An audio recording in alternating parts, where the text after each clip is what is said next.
আমি একটা bad ডেপ্টের math বানাইছি তোমাদের জন্য। তো আমি একটু দেখাই তোমাদেরকে এটা কেমন।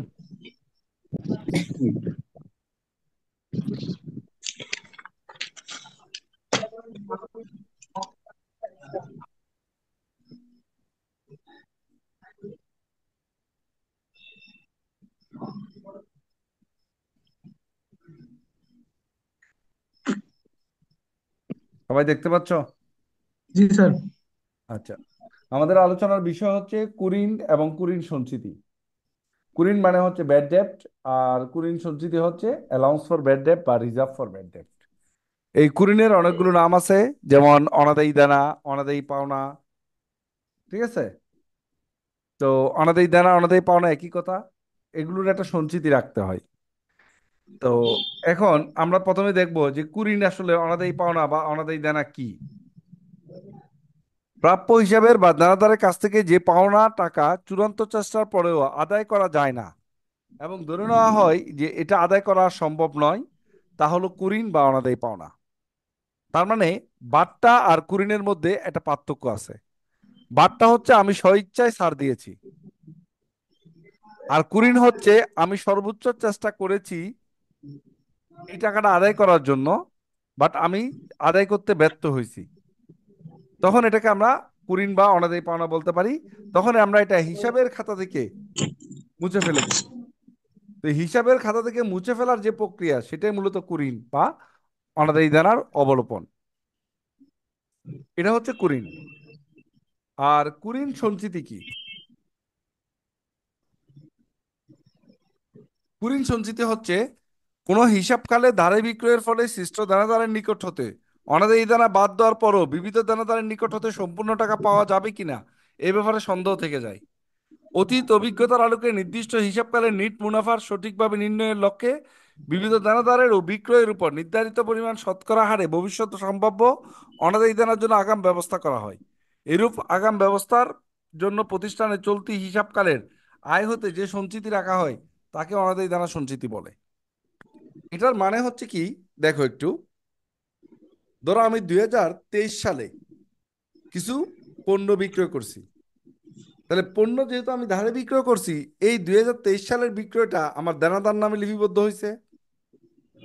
যখন দানাদার নামে এই বিক্রয়টা লিপিবদ্ধ হয়েছে, এই দানাদারের টাকা আমি কি 23 সালে পাবো, নাকি 23, 24, 25 এই সালগুলোতেও পেতে পারি? এই দানাদারের টাকাটা আমরা সামনে যে কোনো বছর পেতে পারি। এখন বলো তো, আমি যে দানাদারের কাছে ধরো মালটা বিক্রি করলাম, এই বিক্রয়ের লাভটা কোন বছর দেখানো হয়েছে? 23 সালে। বা 24 সালে বেচলে 24 সালে লাভটা দেখানো হয়েছে। কিন্তু এটার টাকাটা পাওয়া যাচ্ছে কখন? টাকাটা পাওয়া যাচ্ছে সামনের আরো কয়েকটা বছরের মধ্যে। তাহলে ঠিক ব্যাপারটা বুঝো, আমরা যদি 2 লাখ টাকার মাল বিক্রি করি 24 সালে, সেই 24 সালের 2 লাখ টাকার যে লাভ হয়েছে, এই লাভটা 24 সালের আয় বিবরণীতে চ- চলে আসছে, বা 24 সালের আয় বিবরণীতে দেখানো হয়েছে। কিন্তু এই 24 সালের টাকাটা আমরা যখন 25, 26 সালে আদায় করতে যাব, তখন ওইটা থেকে যদি কোনো টাকা আদায় করতে ব্যর্থ হই, তাহলে একটা ক্ষতি হয়ে যায় না?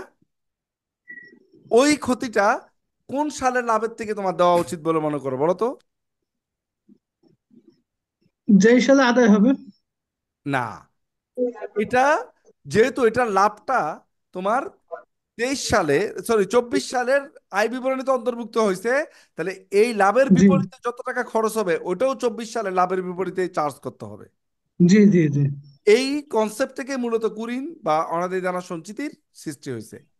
আর এটা হিসাব বিজ্ঞানের কোন নীতি অনুসারে হয়েছে?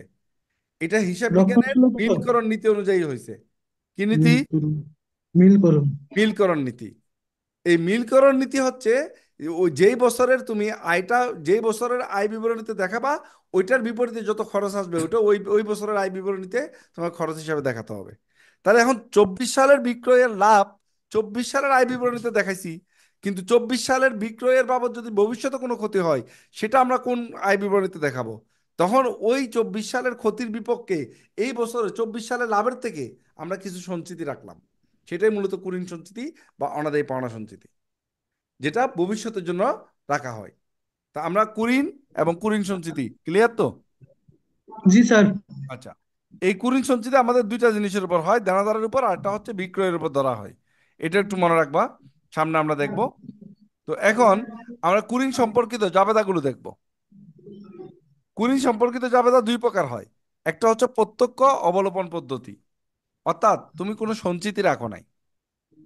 তো যেহেতু তুমি কোনো সঞ্চিতি রাখো নাই, তাহলে তোমাকে বলো তো, ধরো তুমি আগে থেকে কোনো সঞ্চিতি রাখো নাই, এখন আজকে গিয়ে তুমি কিছু টাকা আদায় করতে ব্যর্থ হইছো।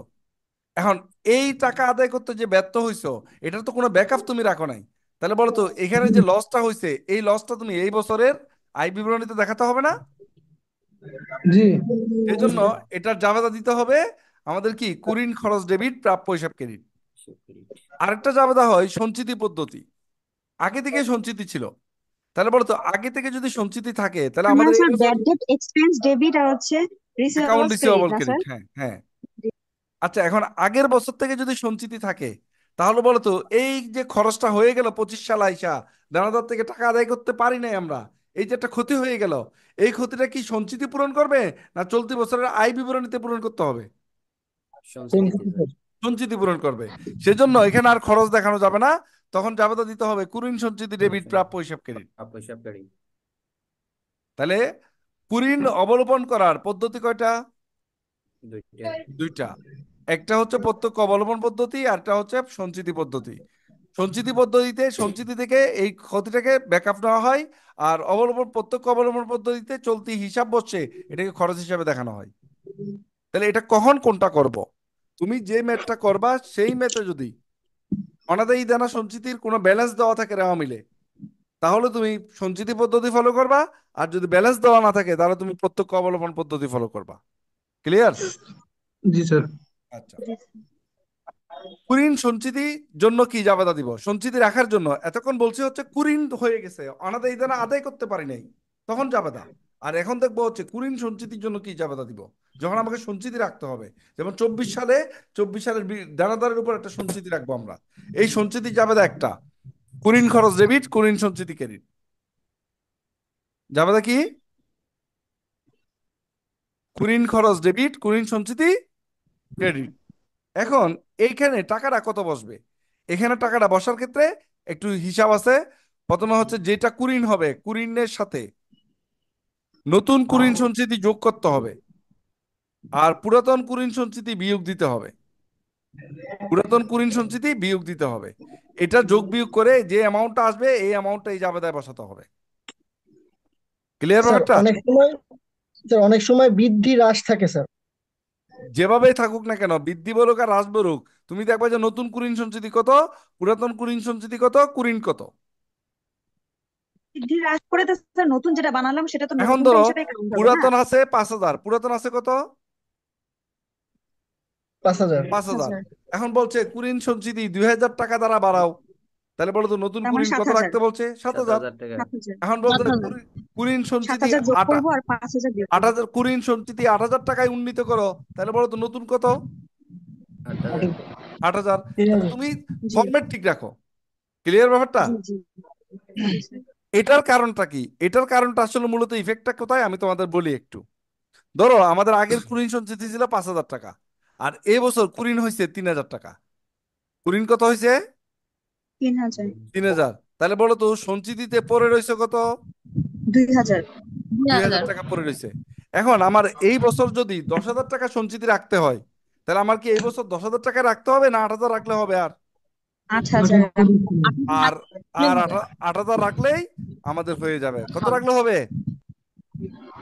8,000। 8,000। 8,000 যদি আমি রাখি, তাহলে আমার সঞ্চিতি নতুন দাঁড়াবে কত? 10,000 না? তাহলে এখন দেখো তো, হিসাবটা মিলাও তো।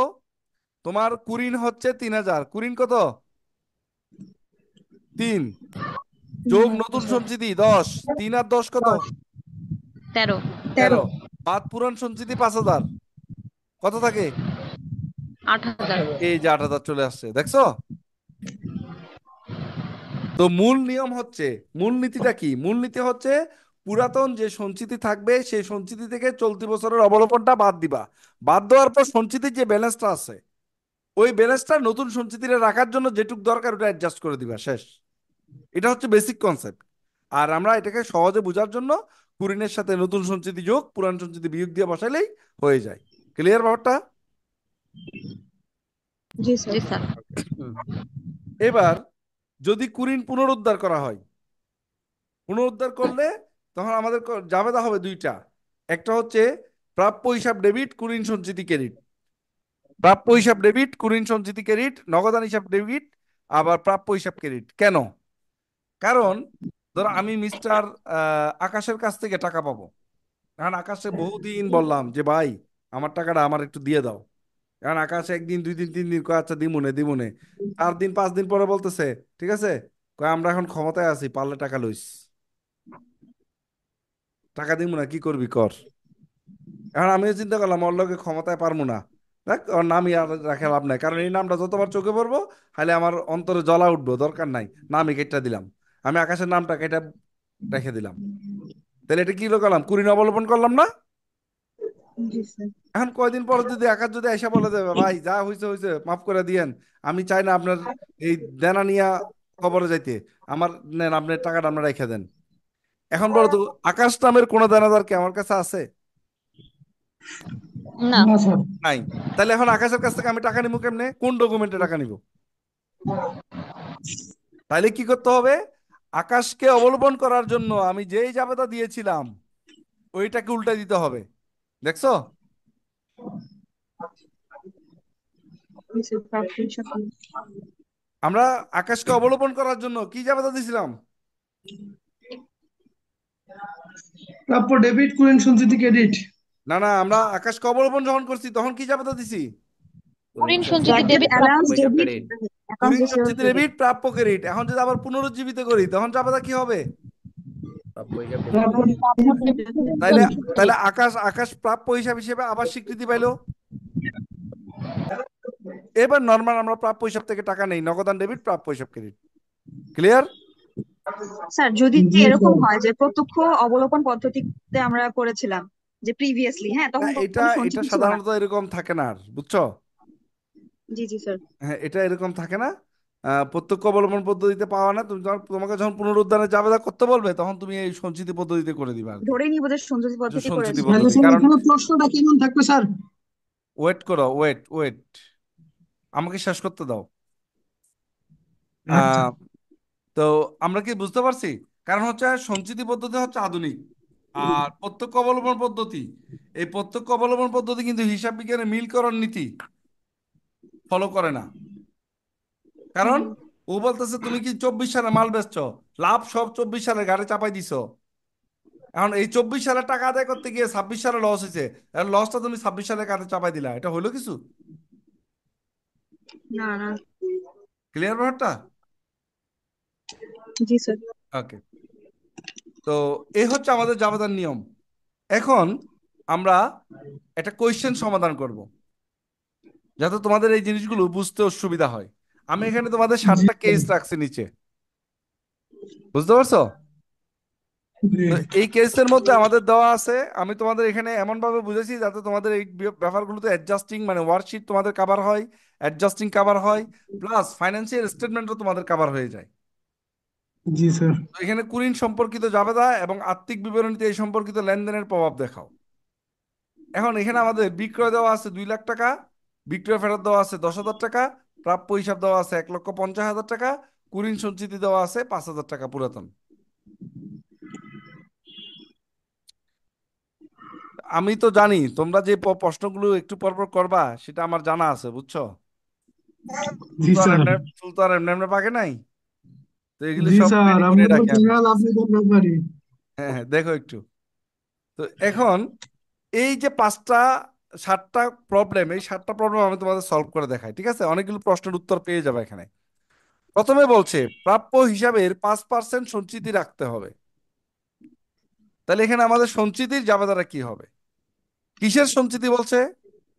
প্রাপ্য হিসাব প্রাপ্য প্রাপ্য হিসাব। হিসাবে। প্রাপ্য হিসাব আছে কত? 1,50,000। 1,50,000। তাহলে আমরা জাবেদা দিব কুরিন খরচ কুরিন করে। Debit, কুরিন সঞ্চিতি credit. কুরিন কারণ সঞ্চিতি এখানে ক্রেডিট। সঞ্চিতির জাবেদা চাইছে, প্রাপ্য হিসাবের সরি, কুরিনের জাবেদা না, কুরিন সঞ্চিতির জাবেদা চাইছে, সেজন্য আমরা সঞ্চিতির জাবেদাটা দিয়েছি। ক্লিয়ার? জি স্যার। এখন অনেকের প্রশ্ন থাকতে পারে, স্যার 2500 টাকা কোথায় পাইলেন? তো আমরা জানি জি কুড়িল স্যার। সঞ্চিতির জাবেদা দেওয়ার ক্ষেত্রে নিয়ম হচ্ছে অনাদায়ী দানা। অঙ্কে কোনো অনাদায়ী দানার কথা বলা নাই, সেজন্য অনাদায়ী দানা শূন্য। যোগ নতুন সঞ্চিতি, এই 1.5 লাখ টাকার উপর 5%, 7,500 টাকা যোগ করলে আসে কত? 7,500। এখান থেকে পুরাতন সঞ্চিতি, যেটা রেওয়া মিলে দেওয়া আছে 5,000 টাকা, এটা বাদ দিব। বাদ দিলে কত থাকে? 2,500 টাকা। এই 2,500 টাকা আমরা বসাই দিলাম। তাহলে কেন স্যার প্রাপ্য হিসাবের উপর 5% সঞ্চিতি বলেছে? তাহলে তো প্রাপ্য হিসাবের উপর 5% দিলেই তো হওয়ার কথা না স্যার, এরকম কেন হলো? এরকম কেন হলো? এবার আসেন, আপনি আগের বছর থেকে এই সঞ্চিতিতে টাকা জমাইছেন কত? 5,000। 5,000 টাকা। 5,000। 5,000। তাহলে 5,000, জি সঞ্চিতিতে স্যার। 5,000 পড়ে আছে না? জি। এখন এই বছরের ও আচ্ছা কন্ডিশন আচ্ছা। ঠিক রাখার জন্য তোমার সঞ্চিতি রাখতে হবে কত? স্যার যদি, হ্যাঁ স্যার এখন বুঝতে পেরেছি স্যার। সাত হাজার স্যার যদি পাঁচশো এরকম হতো, কুড়ি সঞ্চিতি যদি এখানে না থাকতো স্যার, তখন কি আমরা ডিরেক্টলি 5% করে ফেলতাম? তখন তুমি আমার নিয়মে করলে দেখো ওই 5% টাকাই বেরোবো, ওটা নিয়ে আর পেছায় লাভ নাই। ঠিক আছে? জি স্যার। আচ্ছা, তাহলে এখন 2,500 ক্লিয়ার। জি জি স্যার। স্যার। এবার আয় বিবরণীতে কেমনে বসাইবা? আয় বিবরণীতে বিক্রয় ও বিতরণ খরচের মধ্যে এই যে কুরিন খরচ তুমি জাবেদায় দেখাইলা 2,500 টাকা, এটা বসাই দিবা। আর আর্থিক অবস্থার বিবরণীতে কি করবা? প্রাপ্য হিসাব থেকে এই যে নতুন কুরিন সঞ্চিতি 7,500 টাকা বাদ দিবা। কত বাদ দিবা? 7,500, 2,500।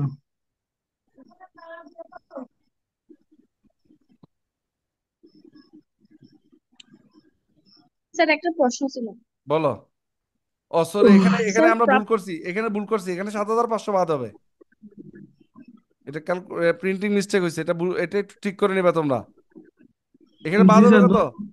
7,000 7,500। 500, 7,500। 1,42,500 টাকা থাকবে, 1,42,500 ক্লিয়ার। জি স্যার। জি। আচ্ছা, এটা একটু খেয়াল রাখবে, এখানে একটু প্রিন্টিং মিস্টেক চলে আসছে, এটা ঠিক করো সবাই। আচ্ছা, এখন বলো, এখানে কারো কোনো প্রশ্ন আছে? না স্যার। ওকে, জি দাদা। এবার দেখি আমরা পরবর্তীতে। পরবর্তীতে হচ্ছে মোট বিক্রয়ের উপর। কার উপর? মোট বিক্রয়। বিক্রয়ের উপর, মোট বিক্রয়ের উপর 2% সন্দেহজনক সঞ্চিতি। আগে বলছিল প্রাপ্য হিসাবের, এখন বলছে বিক্রয়ের উপর। তাহলে মোট বিক্রয়, বিক্রয় আছে কত? 2,00,000 টাকা, এটা হচ্ছে মোট বিক্রয়। আর ফেরত বাদ দিলে হইব নিট বিক্রয়। তাহলে বিক্রয়ের উপর 2% সঞ্চিতি রাখতে হবে। এক্ষেত্রে কি করতে হবে দেখো, জাবেদা একই রকম, কুরিন খরচ ডেবিট, কুরিন সঞ্চিতি ক্রেডিট। এক্ষেত্রে বিক্রয়ের 2% করে দিছি। এক্ষেত্রে মনে রাখবা, বিক্রয়ের উপর সঞ্চিতি রাখতে বললে পুরাতন সঞ্চিতির কোনো অ্যাডজাস্টমেন্ট হয় না। পুরাতন সঞ্চিতির কোনো অ্যাডজাস্টমেন্ট হবে না। ক্লিয়ার? ডিরেক্টলি 2% দিয়ে দিব। ডাইরেক্ট 2% দিয়ে দিবা। দানাদারের উপর বলাতে আমরা কি করছি? অনাদায়ী দানা যোগ নতুন সঞ্চিতি বাদ পুরান সঞ্চিতি। কিন্তু যখন বিক্রয়ের উপর বলবে, তখন বিক্রয়ের উপর পার্সেন্ট করে যেটা বের হবে ওটা দিয়ে ডিরেক্ট জাবেদা। পুরাতন সঞ্চিতি দিয়ে জাবেদা করা যাবে না। ক্লিয়ার? নিট নিট বিক্রয় করবো না স্যার, যে নিট বিক্রয় ফেরতটা বিক্রয় দেবো হোক, আর মোট বিক্রয় হোক, এটাও করবো না। বিক্রয়ের উপর বললেই পুরাতন সঞ্চিতি অ্যাডজাস্ট করা যাবে না।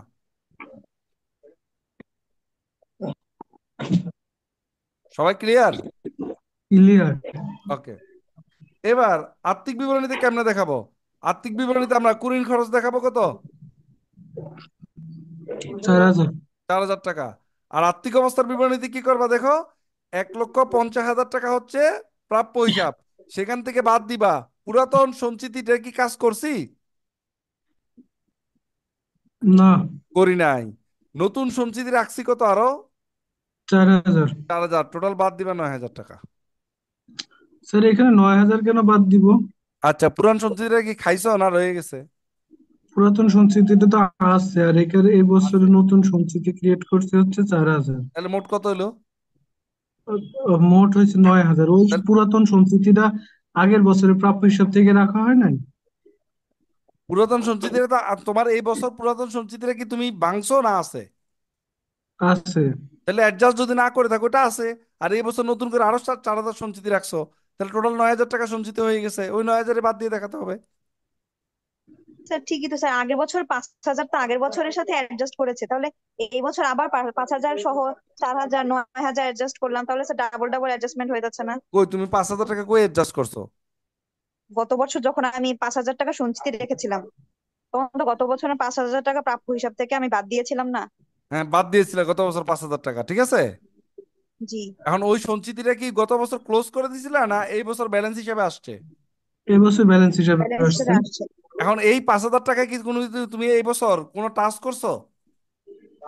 না। না। এটা কি তোমার ফান্ড ইনটেক রয়ে গেছে কিনা? জি। জি। আচ্ছা, এবার চলতি বছর তুমি সঞ্চিতি রাখছো কত আরো? 4,000। 4,000। তাহলে তোমার বছর শেষে সঞ্চিতির পরিমাণ দাঁড়াইলো কত? 9,000। তাহলে তুমি সঞ্চিতি 9,000 বাদ দিয়ে দেখাতে হবে না? স্যার এই সঞ্চিতি রাখলাম হচ্ছে বিক্রয়ের উপরে, কিন্তু প্রাপ্য হিসাব থেকে বাদ দেবো কেন? তুমি সঞ্চিতি যার উপরই রাখো না কেন, প্রায় এটা প্রাপ্য হিসাব থেকে পাইবে না, এই জন্য সঞ্চিতি রাখতেছো। তুমি তো বিক্রয়ের টাকা আদায় করো না, তুমি প্রাপ্য হিসাবে টাকা আদায় করো। প্রাপ্য হিসেবে জি জি আচ্ছা, ক্লিয়ার? জি। জি স্যার। এই জায়গাটার মধ্যে খুব গুরুত্বপূর্ণ বিষয়, এই জিনিসগুলো দেখবা যে ম্যাক্সিমাম বইতেও ভুল করা আছে। স্যার আমাকে একটা জিনিস একটু বলি স্যার। বলো। আমার স্যার বিক্রয় থেকে বিক্রয় ফেরতটা বাদ দিয়ে তারপর কুড়ি সঞ্চিতি ধরার কথা, এরকমটাই তো হওয়া কথা না স্যার? একটু হচ্ছে ওয়েট 3 নম্বরে করেন, একটু ওয়েট করেন, আপনাদের এই কিউরিসিটি গুলো আমার জানা আছে। এবার দেখেন 3 নম্বরে যান। অনাদায়ী দেনা সঞ্চিতি নিট বিক্রয়ের উপর 2% ধরতে হবে। কিসের উপর? নিট নিট বিক্রয়। বিক্রয়, আচ্ছা। আগের ছিল কার উপর? শুধু বিক্রয় ছিল। বুঝছেন, আমি জানি তো আপনারা কি প্যাচ লাগাইবেন আমার লগে। এবার দেখেন এবার কি করছি। এবার কুড়ি স্যার নিটটা বের কুড়ি করেছে, সঞ্চিতি স্যার করে দিই। বিক্রয় থেকে বিক্রয় ফেরত বাদ দিয়েছে। বাদ দিছি। এবার আয় বিবরণীতে 3,800 আর আর্থিক অবস্থার বিবরণীতে ওই 5,000-এর সাথে 3,800 যোগ করে 8,800 বাদ দিছি। কারণ বিক্রয়ের উপর ধরাতে পুরাতন সঞ্চিতি অ্যাডজাস্ট হয় নাই, সেজন্য এটা যোগ করে এখানে বাদ দিয়ে দিতে হয়েছে। ক্লিয়ার? জি স্যার। জি। ওকে, নেক্সট।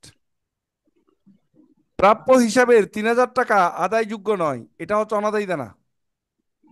অনাদায়ী দেনা কুড়ি, ডেবিট, প্রাপ্য হিসাব। অবশিষ্ট প্রাপ্য হিসাবের 5% অনাদায়ী দেনা সঞ্চিতি ধার্য করতে হবে। অনাদায়ী দেনা ডেবিট, অনাদায়ী দেনা প্রাপ্য সঞ্চিতি। হিসাবের 3,000 টাকা আদায়যোগ্য নয়, অবশিষ্ট প্রাপ্য হিসাবের 5% অনাদায়ী দেনা ধার্য করতে হবে। এখন প্রশ্ন হচ্ছে এখানে দুইটা জাবেদা হবে, একটা হচ্ছে অনাদায়ী দেনা অবলোপনের জাবেদা, আর একটা হবে অনাদায়ী দেনা সঞ্চিতির সঞ্চিতির জন্য। জাবেদা। এখন বলেন অবলোপনের জাবেদাটা আমরা কি সঞ্চিতি পদ্ধতিতে দিব না অবলোপন পদ্ধতিতে দিব? সঞ্চিতি সঞ্চিতিতে পদ্ধতিতে দিব, দিবেন স্যার, কেন? পদ্ধতিতে দেবো। কারণ কুড়িন এখানে সঞ্চিতি সঞ্চিতিতে আছে ধার্য স্যার। করতে বলছে। সঞ্চিতি সঞ্চিতি আছে, আছে। গুড। তাহলে সঞ্চিতি পদ্ধতিতে জাবেদা কুরিন সঞ্চিতি ডেবিট প্রাপ্য হিসাব ক্রেডিট 3,000 টাকা। ক্লিয়ার? জি স্যার। জি। এবার জি স্যার। অনাদায়ী দেনা সঞ্চিতির জাবেদা কি দিব? কুরিন খরচ কুড়ি ডেবিট, ডেবিট, কুরিন কুড়ি সঞ্চিতি সঞ্চিতি কুড়িন ক্রেডিট। সঞ্চিতি ক্রেডিট। ক্রেডিট। এবার দত্ত বলছে কার উপর? প্রাপ্য হিসাবের উপর না? জি স্যার। এবার জি আমাদের স্যার। ক্যালকুলেশন করতে হবে। কুরিন হচ্ছে অনাদায়ী দেনা হচ্ছে 3,000 টাকা, নতুন সঞ্চিতি এই যে 1,50,000 থেকে 3,000 বাদ দিয়ে 5%, 7,350 টাকা। এবার যোগ করলে আছে কত? 10,350। এখান থেকে পুরাতন সঞ্চিতি 5,000 টাকা বাদ দিবা। বাদ দিলে থাকে কত? 5,350। 5,000 পাঁচ হাজার তিনশো তিনশো পঞ্চাশ পঞ্চাশ টাকা। এই 5,350 টাকা এখানে লিখে দিছি আমরা। জি স্যার। বুঝছি। এটার যদি আমরা অ্যাকাউন্টিং এর ব্যাখ্যা যদি চাই, ধরো তোমার 5,000 টাকা, ব্যাপারটা ভালো করে বুঝো। তোমার এই বছরের নতুন সঞ্চিতি রাখতে হবে কত? 7,350 না? জি। জি। আচ্ছা, তোমার আগের বছরের সঞ্চিতি ছিল 5,000। এখন এর মধ্যে জি। 3,000 টাকা তো আদায় করা যায় না, অনাদায়ী দেনা অবলোপন হয়েছে। তাহলে বলো তো আগের বছরের সঞ্চিতি থেকে আর টিকলো কত? 2,000 টাকা। 2,000। এবছর যদি 7,350 রাখতে হয়, তাহলে 2,000 তো আগে দিছিল, তাহলে এবছর নতুন করে রাখতে হবে কত? 5,350। এই 5,350। 5,350 দিয়ে আমাদের জাবেদা দিতে হয়। বুঝতে পারছো? জি। আচ্ছা, এখন এটা আয় বিবরণীতে আমরা কিভাবে দেখাবো? আয় বিবরণীতে কুরিন খরচ দেখাবো আমরা 5,350। 50। আমরা যেটা জাবেদা দেই এটাই মূলত আয় বিবরণীতে দেখাতে হয়। এবার আর্থিক অবস্থার বিবরণীতে আমরা কি করব দেখো।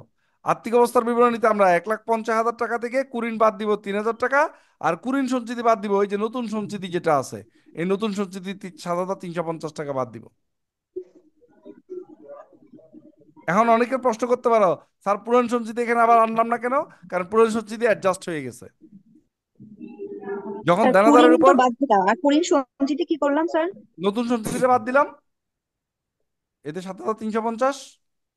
আচ্ছা, বুঝছি। জি স্যার। এখানে প্রাপ্য হিসাবের উপর যেহেতু অনাদায়ী দেনা সঞ্চিতির পার্সেন্টেজ করা হয়েছে, তাহলে পুরাতন সঞ্চিতিটা অ্যাডজাস্ট হয়ে গেছে, সেজন্য এখানে পুরাতন সঞ্চিতি আর বাদ যাবে না, শুধু নতুন সঞ্চিতিটা বাদ দিতে হবে। ক্লিয়ার? জি স্যার। কেস নাম্বার 5, প্রাপ্য স্যার হিসাবের, বলো। ব্যালেন্স শিটে সবসময় কুড়িন সঞ্চিতি প্রাপ্য হিসাবের সাথে অ্যাডজাস্ট হয়, আর তো কোথাও না না দেখানো না, হয় না, আর দেখানো কোথাও হয় না, আর কিছু? কোথাও না। আচ্ছা। এবার প্রাপ্য হিসাবে 3,000 টাকা আদায়যোগ্য নয়, প্রাপ্য হিসেবে 3,000 টাকা আদায়যোগ্য নয়, এবং নিট বিক্রয়ের উপর 3% কুরিন সঞ্চিতি ধার্য করতে হবে। কার উপর? নিট বিক্রয়ের নির্বিঘ্ন। উপর। নিট বিক্রয়ের উপর 3%। তাহলে আসেন এবার আমরা জাবেদা দিই। কুরিন সঞ্চিতি ডেবিট, প্রাপ্য হিসাব ক্রেডিট, এটা ক্লিয়ার? জি। ক্লিয়ার। এবার কুরিন খরচ ডেবিট, কুরিন সঞ্চিতি ক্রেডিট, এটা কিসের জাবেদা? সঞ্চিতি সঞ্চিতির। যাবে। সঞ্চিতির। এটার হিসাবটা কেমনে করবেন? 1,50,000 থেকে 10,000 বাদ দিয়ে 3%। এখানে পুরাতন সঞ্চিতি অ্যাডজাস্ট করা যাবে না, কেন? বিক্রয়ের উপরে সঞ্চিতি নেট তাই। বিক্রয়ের উপর। বিক্রয়ের উপর দত্ত বলছে তাই, সরাসরি 4,200 টাকা পাইছি। স্যার স্যার হ্যাঁ, নির্বিক্রয়ের উপর 3% ধরেছে, নির্বিক্রয় 1,90,000 হবে না? ওহো, এখানে একটা মিস্টেক হয়েছে, এগুলো আসলে খুব দ্রুত করা হয়েছে তো। আচ্ছা। আচ্ছা, কত কত আসে বলো তো? 90,000 স্যার। 1,90,000 ইন্টু 0.5,700 টাকা।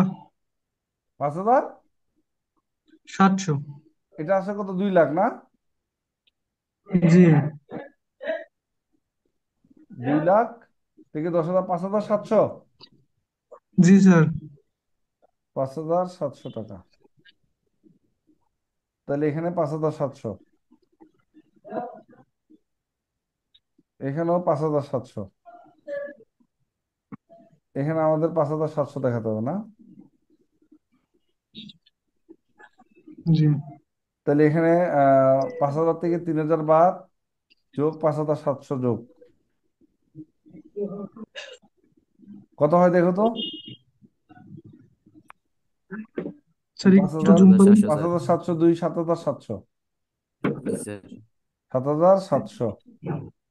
1,47,000 থেকে 7,700 বাদ দিলে 1,39,300, 39,300। 39,300।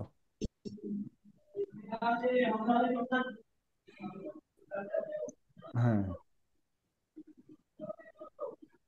ক্লিয়ার? এখন দেখো, এখন এখানে একটা জিনিস ভালো করে বুঝো, এখানে একটা জিনিস খেয়াল করবা, আমরা সঞ্চিতির সময় কিন্তু পুরান সঞ্চিতি অ্যাডজাস্ট করি নাই, করছি? না, করি নাই। কিন্তু পুরান সঞ্চিতি কত ছিল?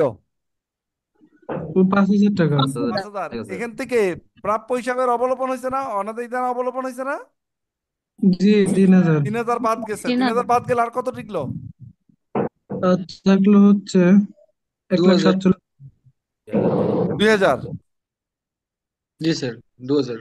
5,000 থেকে যদি আমি 3,000 অবলম্বন করে ফেলি অনাদায়ী দেনা, তাহলে আর থাকলো কত? 2,000 2,000। 2,000 টাকা। টাকা। ওই 2,000 তো নতুন সঞ্চিতির সাথে অ্যাডজাস্ট করে নাই, করছি? না স্যার। না। না, তাহলে এই 5,700 আর 2,000 মিলাই মোট 7,700 টাকা এখানে আমরা কুড়ি সঞ্চিতি হিসাবে বাদ দিব। বুঝা গেছে? প্রাপ্য। আগে আমরা যে কুড়ি, কাজটা করছিলাম, সরাসরি 7,000। 5,000-এর সাথে 5,700 এটা এখানে যোগ করে বাদ দিয়ে দিছিলাম, কারণ তখন কুড়ি ছিল না, অবলোপন ছিল না। আর যখন অবলোপন থাকে, অবলোপনটা বাদ দিয়ে দিবা। তোমার আগে 5,000 ছিল, এখন তুমি 3,000 টাকা অবলোপন করে ফেলছো, তাহলে আছে কত, 2,000 টাকা। এই 2,000 টাকা তোমার অ্যাডজাস্টমেন্ট করি নাই, সেজন্য নতুন সঞ্চিতি 5,700-র সাথে 2,000 যোগ হয়ে দানাদার থেকে বাদ দিয়ে দিবা। ক্লিয়ার? জি স্যার। সবাই বুঝছো? এর আগের দায়িত্ব তা করলাম না স্যার। আগেরটাই তা করো নাই? আগেরটাই কি না, অনাদায়ী দেনা ছিল? অনাদায়ী দেনার প্রাপ্য 3,000 টাকা, অবশিষ্ট প্রাপ্য হিসাবের উপর 5% না না, সঞ্চিত আছে। আগেরটাই বলতেছি, তুমি যে বলতেছো 3 নাম্বারে, 3 নাম্বারে কি অনাদায়ী দেনা ছিল?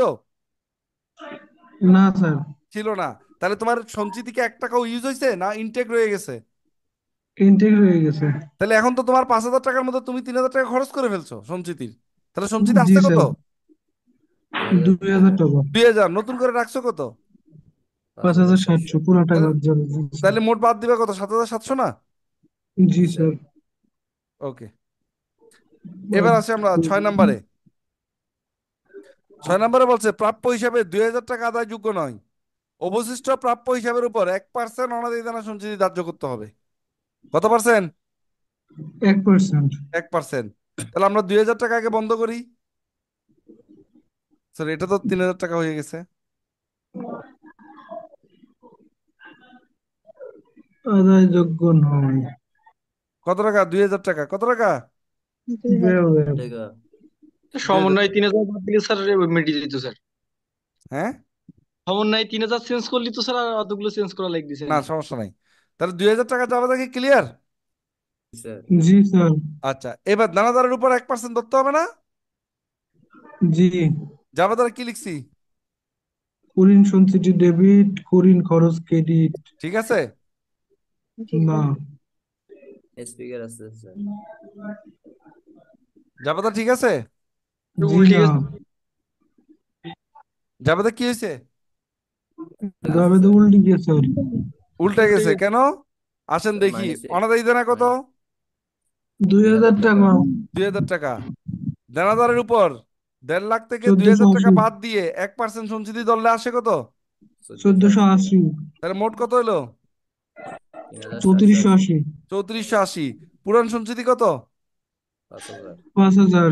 এখন বাদ দেওয়ার পর কি থাকে? Minus figure. -2। মাইনাস ফিগার থাকে। এতক্ষণ কি মাইনাস ছিল না প্লাস ছিল? প্লাস প্লাস ছিল। ছিল। তার মানে সঞ্চিতি সব অ্যাডজাস্টমেন্ট করার পরেও তোমার আরো সঞ্চিতি ভাঙাই ফেলতে পারবা, তোমার সঞ্চিতি রাখার দরকার না এক্সট্রা ভাবে। এটা অতিরিক্ত আছে সঞ্চিতি।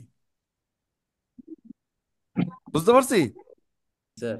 তখন তুমি যাবে তো উল্টে দিবা। স্যার নর্মালি মাইনাস ফিগার মানে না আমরা ধরি যে শর্টেজ আছে, তাহলে এটা মাইনাস ফিগার মানে আবার অতিরিক্ত আছে ধরলাম কেন স্যার? অতিরিক্ত কেমনে আছে আমি বলি। তোমার নতুন সঞ্চিতি কত রাখতে হবে? নতুন সঞ্চিতি রাখতে হবে 2,000 টাকা। না, 1,480 টাকা। সরি, এই যে 1480। জি স্যার, 1480। 1,480 টাকা। এবার আমি তোমার হিসাব দেই। 5,000 টাকার 5,000 টাকা সঞ্চিতির মধ্যে 2,000 টাকা অলরেডি অবলম্বন হয়ে গেছে। আছে কত? 3,000 3,000। টাকা। সঞ্চিতি তো অলরেডি 3,000 রয়ে গেছে। আমি বলছি না সঞ্চিতি 1,480 রাখো। এখন বলো তো তুমি সঞ্চিতি রাখবা না সঞ্চিতি ভাঙায় খাইবা? না, ভাঙায় ফেলবো স্যার। ভাঙায় ফেলবো। তো ভাঙায় ফেলে আমরা যাবে উল্টে দিলাম, শেষ। যেভাবে রাখি তার উল্টাই দিলাম।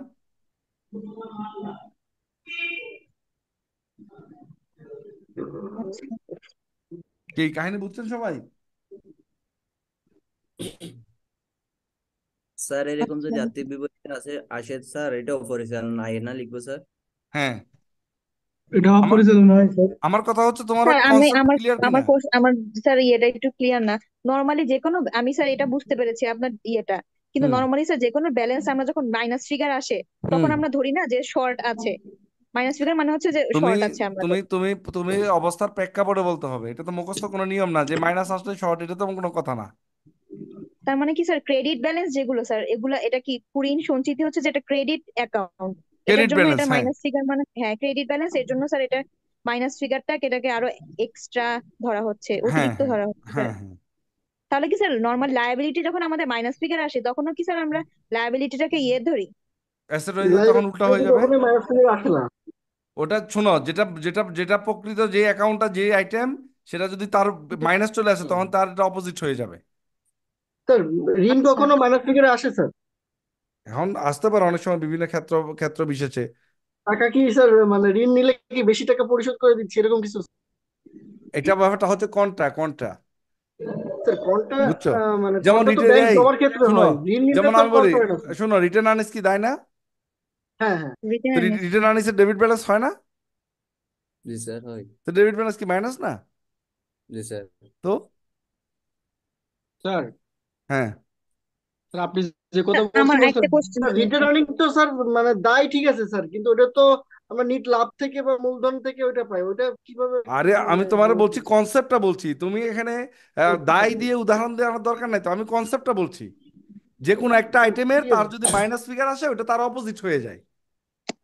না ছেড়ে দিয়েছে। ঠিক স্যার আছে, কথা আরেকটা হচ্ছে জিনিস, বোঝো এটা। স্যার আমরা যখন স্যার জার্নাল করি হুম তখন স্যার অ্যাক্রুয়াল একটা হচ্ছে যে অ্যাক্রুয়াল হচ্ছে ডেফার্ড না স্যার? হুম আমি যখন জার্নাল দিব তখন কি স্যার ধরেন স্যালারি পেয়েবল লিখবো নাকি হচ্ছে যে অ্যাক্রুয়াল স্যালারি লিখবো স্যার, কোনটা অ্যাপ্রোপ্রিয়েট? Salaries payable. অ্যাক্রুয়ালটা লিখবো না, অ্যাক্রুয়াল তারপর ডেফার্ড এই ওয়ার্ড গুলো কোথাও ইউজই করবো না স্যার? না, ডিফার্ড ইউজ করবা হচ্ছে যেগুলো হচ্ছে আমাদের খরচ বিলম্বিত হয়, যেমন এই অ্যাডভার্টাইজমেন্ট, বিজ্ঞাপনের ক্ষেত্রে এক্ষেত্রে ডিফার্ড ইউজ করবা। ডেফার্ড মানে তো হচ্ছে স্যার অ্যাডভান্স যেটা দিচ্ছি। এই তো অ্যাডভান্স, ঠিক আছে, অ্যাডভান্সের মধ্যে অনেক প্রকার অ্যাডভান্স থাকে। একটা অ্যাডভান্স হচ্ছে তুমি পরে অ্যাডজাস্ট ফেরত দিতে পারবা, পরে আরেকটা অ্যাডভান্স হচ্ছে তুমি ফেরত নিতে পারবে না। তো যেটা ফেরত নিতে স্যার পারবে না, বিলম্বিত বিজ্ঞাপনটা আসলে কনসেপ্টটা কি স্যার? এটা এটা বিলম্বিত ভুলে গেছি। বিজ্ঞাপন হচ্ছে তুমি একটা বিজ্ঞাপন দিছো, এই জি। বিজ্ঞাপনটা তোমার 5 বছর চলবে, হুম হুম। কিন্তু এখন এই বিজ্ঞাপনের টাকাটা দিয়ে ফেলার পরে তুমি যদি কালকে বলো আমি এই বিজ্ঞাপনটা বিক্রি করে দিব, কেউ কিনবে আর? উম, তুমি যদি, বিজ্ঞাপন বিক্রি করা যায়? আমি আমি তোমার বলতেছি, যেমন ধরো আমি বলি ধরো তোমার জি একটা স্যার। শাড়ির শোরুম আছে, জি তোমার এলাকায় বাসা কোন জায়গায়? স্যার, পুরান ঢাকায়। পুরান ঢাকায়। এখন পুরান ঢাকায় তুমি তোমার পাশের একটা বিল্ডিং এর দেওয়ালে বিশাল করে ভাড়া নিয়ে 5 বছরের জন্য চুক্তি করছো, একটা বিশাল বিলবোর্ড লাগাই দিছো, ঠিক আছে, ওখানে জি সাড়ে পাড়ে জি এক মাইয়ারও খাড়া করাই দিছো, সমস্যা নাই। তো জি স্যার। এখন ওইটা 5 বছরের চুক্তি হয়েছে, এখন হঠাৎ করে তোমার মাথায় আসলো যে না এই দেশে আর থাকবো না, আমি বিদেশ চলে যাব। এখন তুমি তোমার শাড়ির শোরুম টোরুম সব প্যাকেট করে বিদেশ চলে যাচ্ছ। এখন বলো তুমি যে মালিকের লগে চুক্তি করছিলা, 5 বছরের বিজ্ঞাপন দিছিলা 5 লাখ টাকা দিয়ে, ওই টাকা ফেরত পাইবা? না না। তাহলে তুমি কি করলা, খরচ করে ফেলছো, কিন্তু এটা তো 5 বছরের জন্য তুমি রাখছো। এই জন্য 5 বছর আগে আস্তে আস্তে আস্তে আস্তে তুমি অবলম্বন করবা। সেই জন্য তুমি খরচটাকে ডিফার্ট করে বিলম্বিত করে ব্যালেন্স শিটে একটা ভুয়া সম্পত্তি দেখায় দেখায় ও নিয়ে যাচ্ছ। আচ্ছা তাহলে এখান থেকে তো তোমার কোনো আচ্ছা ফিডব্যাক আচ্ছা, নাই। বুঝতে। সাঙ্ক কস্ট বলা যায় স্যার? হ্যাঁ, সাঙ্ক কস্ট বলা যায় সাঙ্ক স্যার কস্ট ও এটাকে কি তাহলে সাঙ্ক ডেপ্রিসিয়েশন একটা কস্ট? সাঙ্ক কস্ট, এগুলো অন্য একটা কনসেপ্টে চলে যাচ্ছে আবার। ফিকটিসিয়াস সাঙ্ক অ্যাসেট। কস্টের কনসেপ্ট ওটা আলাদা, বুঝছো না? একটা খরচকে তুমি একাধিক বা এক এক ভাবে বলতে পারবা, এক এক ভাবে আইডেন্টিফাই করতে পারবা। ওই সাঙ্ক কস্টের ব্যাপারটা হচ্ছে অন্য একটা সিস্টেমে। এই জন্য খরচের প্রকারভেদের মধ্যে ভিন্ন অনেকগুলো প্রকার আছে। যেমন এর মধ্যে আচরণের ভিত্তিতে খরচ এক প্রকার, বুঝছো? জি জি। হ্যাঁ, এই টাইপের আর কি অনেকগুলো সিস্টেম আছে, এগুলো এক একটা দৃষ্টিকোণ থেকে এক এক ভাবে। স্যার আচ্ছা। যে কোনো রিজার্ভটা, স্যার যে কোনো রিজার্ভ যে আমরা রাখি, হুম। হ্যাঁ স্যার, রিজার্ভের ট্রিটমেন্টটা কিভাবে করি স্যার? আমরা ব্যালেন্স শিটে তো যে কোনো রিজার্ভ দেখানো হয় না স্যার? হ্যাঁ, ব্যালেন্স শিটে যে কোনো রিজার্ভ রিজার্ভ দেখানো হয়। অ্যাকাউন্ট, যেগুলো এটা রিজার্ভটা শেষ কিভাবে করে করে নেন তারপরে দেখাই এটা স্যার আমরা? রিজার্ভটা হচ্ছে তুমি যদি কোনো অ্যাসেটের বিপরীতে রাখো তাহলে ওই ওই অ্যাসেটের বিপরীতে রাখলে ওই অ্যাসেট থেকে বাদ দিতে হবে। আর যদি তুমি এমনি জি লাভে থেকে সঞ্চিতি করে রাখো সেটা ব্যালেন্স শিটের মালিকানা সত্ত্বে দেখা দিবা। আচ্ছা, যাই হোক, আমাদের এই কাজগুলো শেষ করে আমরা একটু কেমন। জি জি জি, ঠিক আছে ওকে, স্যার। তাহলে এটা তো মাইনাস চলে আসলো, ক্লিয়ার এখন? জি স্যার। আচ্ছা, এখন এটা আমরা কিভাবে আয় বিবরণীতে প্রদর্শন করব? আয় কুড়ি বিবরণীতে খরচ কোথায় দেখাবো? পনেরোটা আয় দেবো, অপরিচালনা আয় দেবো। অপরিচালনা আয় স্যার দিয়ে এটা দিব। পরিচালন স্যার মাইনাস স্পিকার দেখালে সমস্যা হবে স্যার। এটা কেমন জানি না লাগে না না, না। মাইনাস দেখানোটা ভালো লাগে না। দেখায় না এবার, মাইনাস দেখায় না, এটা ওই আয় দিয়ে দিবা। তারপর আর্থিক অবস্থার বিবরণীতে প্রাপ্য হিসাব থেকে কুড়িনটা বাদ দিবা, আর নতুন কুড়িন সঞ্চিতিটা বাদ দিয়ে দিবা, এটা আগের মতো থাকবে। ক্লিয়ার? স্যার জি স্যার। ওকে, এরপর আসো 7 নাম্বার, পূর্বে অবলোপিত অনাদায়ী দেনা 3,000 টাকা আদায় করা হয়েছে।